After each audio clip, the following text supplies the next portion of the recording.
Sir, you were a very successful railway minister as well. In fact, the bullet train project started during your tenure. The investment in the railway sector became the highest when you were the minister. Right now, how do you see things moving in the railway sector? And also, what scope do these new technologies such as Hyperloop have in the future of rail transportation? See, firstly, I think railways are the lifeline of India, actually speaking. Lifeline in many ways. One is 8.1 billion people travel by railways. So more than the global population because of the round trips people take. So that means that many people's only source of travel is railways. So this is very important. So that is a lifeline from that angle. Secondly, the transportation, the goods that they transport, though over a period of time, over the last 50 years, we have seen a continuing decline into share of railways into the total transportation that they handle. So that has to be corrected. I was trying to take steps for that by reducing the fare, or rather the freight rates, because over a period of time there was always a tendency to over subsidize the transportation against the freight. So this was the fare against the freight. This was a problem. So I had set up a regulatory body, which was approved by the cabinet, which could have set up and reduced over a period of time this cost subsidization, so that freight will come back to railways. And freight is actually not just bread and butter, but also the stopping of it. Because Right. without it, we cannot survive. If you don't get freight, the railway is cannot function at all. So we have to work on that. And I was aggressively working on that. In fact, take a number of steps to reduce the freight first time rather than increase the freight to attract more freight. Because if you reduce, volume will increase, the more freight revenues will happen. So that one thing we have to do. So we have to implement that regulatory body which we have put in place. Number two, we had to increase two things. One, investment, as you correctly pointed out, there's a huge investment increase happened. We increase the implementation of projects, the speed of it, by doing many things. One, by delegating all the powers to general managers. My idea was eventually to also delegate from general manager to the DRM, DRM. so that ultimately they are the ones who take decision. What is the point of me as a railway minister exercising power of deciding and signing file as to who should get a contract? That's not my job. My job should not be take decisions of that kind that I should get contact and not somebody else should get contact. So I wanted to get away from that power, which I succeeded in doing, which was a Right. remarkable change. So that is one in terms of operational efficiency. Number two, we ensured and we gave strict deadlines. So the number of kilometers that we used to add increased substantially during that period. So we are working on that. We are working on electrification. The target was to reduce the cost to the railways by 40,000 crores over a period of time by savings only on fuel related issues. So we started energy audits, we started changing electrification, we started doing many things, buying electricity directly from generators, bypassing states, so we save money. This was the Electricity Act that I had introduced way back. Right. I could use that Electricity Act for common access. So all that we did. I think we need to continue with that and try to focus on that. The technology part is again very important. Because see, railway cannot work without technology. In fact, one of the projects that I started working on was ERP, Enterprise Resource Planning. So the entire railway operations could have resulted into saving of 50,000 crore, as was estimated by then the CEO of TCS, who said that railways can save 50,000 crores. In addition to that, the manpower optimization would have happened in a very significant way. The efficiency of the railway operations would have gone up considerably, and it increase in augmentation of capacity of the railways in terms of doubling, tripling, making fourth line, fifth line, ensuring that more traffic could have flown. Also put on priority implementation of uh, dedicated freight corridor, which should be have been ready by now. The idea is all of that put together is, as Prime Minister says, scale and speed of implementation we try to do. I think railway is very important. We have to, this is a national asset. We have to protect it, promote it, and also make it in a way that it serves as the growth engine for India. Not just lifeline, but growth engine for India. And it has the potential to do that. We have some fine people in the railways. In fact, we organize Rail Vikas Shivir, which Prime Minister himself spent a lot of time on that, in which we link to almost all 13 lakh employees at a very, very unit level. We got ideas, then we collected those ideas at railway board level, finally compiled them at there, and we created a rail transformation cell consisting of these people who gave this idea. The railways people, not outsider, not KPMG, not PricewaterhouseCoopers or anybody like that, but people like that who will implement, young guys, dedicated people. And we were trying to implement that. So, because as you know, Rajat, you will always say that you know where the shoe pinches. So if they are the people who understand it, might as well implement it.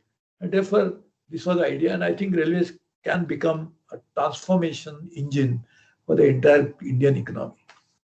Right, sir. So I was also asking about the new transportation technologies which are kind of coming these days. We read in the papers about something called Hyperloop. Yeah. Uh, so what Okay. do you think about these new technologies that are coming in the sector? That's a very important question. In fact, the real transformative changes which are happening globally in some sectors, one that sector is transportation sector. In fact, Elon Musk, who has just become the second richest man in the world, along and sharing that honors with Bill Gates. What is his greatest strength? Where is he focusing mainly? Transportation. So transportation technology is going to happen. In fact, we had set up a group and we had a public meetings on that. Idea was that today our high-speed railway works at about 350 kilometers to 370, 400 kilometers. I had invited top-class global players, including Hyperloop, of course, to make a presentation as to how can we take speed to say 600 kilometers per hour. Nobody has the technology today. But if your idea, we can co-develop a technology. Because why should India only import technology? Why not we become developer of technology? And if somebody has idea, then we become co-developer, then we get intellectual property rights on that technology. So that technology become Indian technology. We should be, that is way of graduating into new technological innovation in the railways. So we actually had 3 or 4 persons who are actually working on that. And Mr. Hemant Kumar, who was that time the railways board member of dealing with this, and really he also did a good job. We had actually got some top class 4 or 5 companies who are willing to work with us on that. I think we should pursue such ideas so that you're absolutely right. Transportation technologies will define the new fourth industrial revolution. This will be the new world that we'll be entering into through the transportation segment. Therefore, I think we have to focus on that. Railways could be one of the key players to be the forefront of this getting this new technology into transportation sector. Sure, sir. So last question now. What would be your 5-point suggestion to basically reform the economy and boost the GDP growth?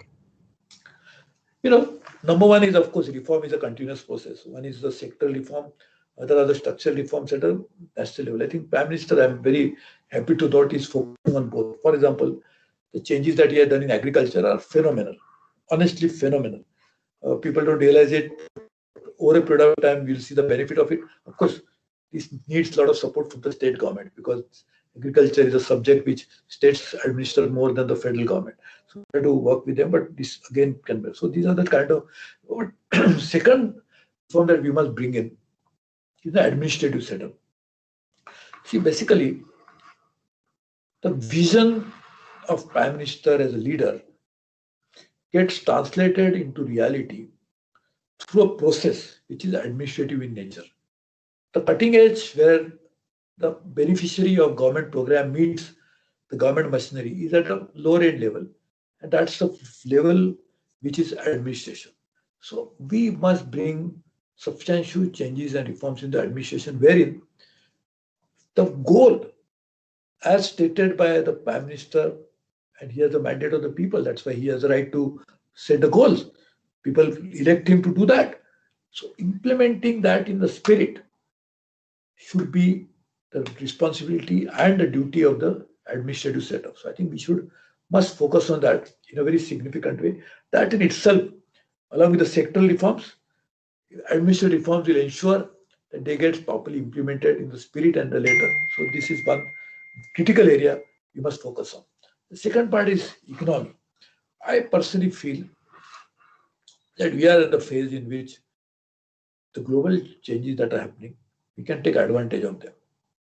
If you recall, you may not recall, but I must tell you that I had set up a group, the chairmanship of Surjit Bhalla, who is today India's representative in the IMF. Prime Minister has appointed him, a very brilliant man. I included in that a lot of top individuals, good individuals, including Adil Zenulbhai, who was McKinsey's head, Mr. Rajiv Kher was a former Commerce Secretary, Chandrajit Banerjee, head of CI, and Dr. Jaishankar, who is today's India's foreign minister. Amen. All of them put together prepared a very good report, including Sanjeev Sanyal, who is now principal economic advisor. All of them were members of this group, and I spent a lot of time with them, and they prepared a report. Which when I did it, when the economy was not slowing down, I prepared it when there was no pandemic. I set up this group in anticipation of what should India be doing to face, you had asked me a little earlier, competition from countries like Vietnam and others. So how do you actually position ourselves in light of all the changes that are happening? Also when companies will be moving out of, say, China and others, how do you take advantage of that? There was no pandemic. There was no slowing down economy. I had actually thought about doing that at that particular time. So I think there is a complete roadmap ready. And I'd spent a lot of time with my friends. I got the report made in a record time before the election results were announced, 2019. And I processed it also.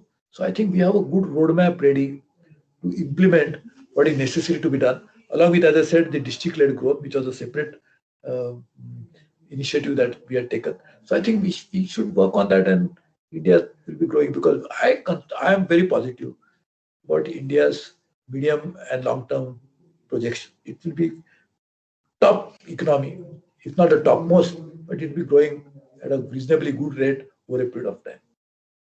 Sure, sir.